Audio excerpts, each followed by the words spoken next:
మనతో పాటు అయితే బీసీ నాయకులు కే వాసుదేవ్ యాదవ్ ఉన్నారు. ఆయనతో మాట్లాడదాం. అన్న చెప్పండి, అసలు ఈ రోజు మీరు ఈ సత్యాగ్రహ నిరసన తెలపడానికి గల కారణాలు ఏంటి? కాంగ్రెస్ పార్టీ తన ఎన్నికల మేనిఫెస్టోలో స్థానిక సంస్థల ఎన్నికల్లో మేము అధికారంలోకి వస్తే బీసీలకు 42% రిజర్వేషన్ ఇస్తామని కామారెడ్డి డిక్లరేషన్లో ప్రకటించడం జరిగింది. కానీ అందుకు విరుద్ధంగా బీసీ సమాజాన్ని మోసం చేసే కుట్రలో భాగంగా ఆ ఇచ్చిన హామీని పక్కకు పెట్టి ఏదైతే బీసీలకు 42% రిజర్వేషన్ ఇవ్వకుండానే ఎన్నికల్లో పోయే సన్నాహాలు ఉన్నట్టుగా మాకు సమాచారం ఉన్నది. కాబట్టి మీరు ఇచ్చిన హామీని నిలబెట్టుకోండి, బీసీ సమాజాన్ని ఈ స్థానిక సంస్థల ఎన్నికల్లో 42% రిజర్వేషన్ కల్పించండి అని మేము ఈరోజు సత్యాగ్రహ దీక్షకు కూర్చోవడం జరిగింది. అన్న వాళ్ళు మన జనరల్గా చూసుకున్నా కూడా వాళ్ళ మేనిఫెస్టోలోనేమో వాళ్ళు ఇచ్చారు. వాళ్ళు కామారెడ్డిలో ఒక సభలో వాళ్ళు చెప్పారు, మేము బీసీలకి ఇస్తాము మొత్తం అని చెప్పి. కానీ ఇప్పటిదాకా కామారెడ్డిలో ఇచ్చిన డిక్లరేషన్ ఇప్పటిదాకా అమల్లోకి అయితే రాలేదు. మరి దీని గురించి మీరు అసలు ఏమనుకుంటున్నారు? పక్క బీసీ సమాజాన్ని మరోసారి మోసం చేస్తూ ఉన్నది కాంగ్రెస్ పార్టీ వైఖరే మోసం చేయటం.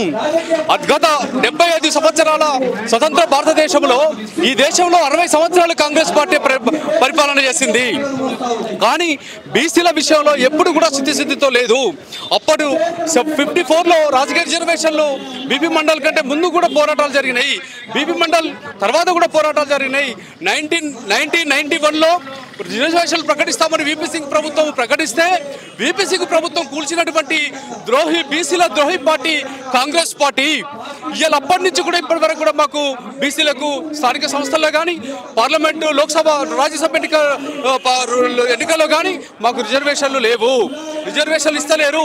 ఇస్తారని మబ్బుపెట్టి ఓటు బ్యాంకుగా మార్చుకొని అధికారంలోకి గద్దెనెక్కించిన తర్వాత తన మోసపూరిత తన వైఖరిని నిజ స్వరూపాన్ని కాంగ్రెస్ పార్టీ ఇవాళ తెల్లవైంది. కాంగ్రెస్ పార్టీ వైఖరి మోసపూరిత వైఖరి.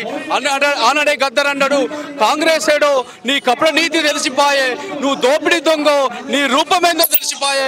ఇవాళ రూపాన్ని బీసీ సమాజం ఇవాళ గ్రహించింది.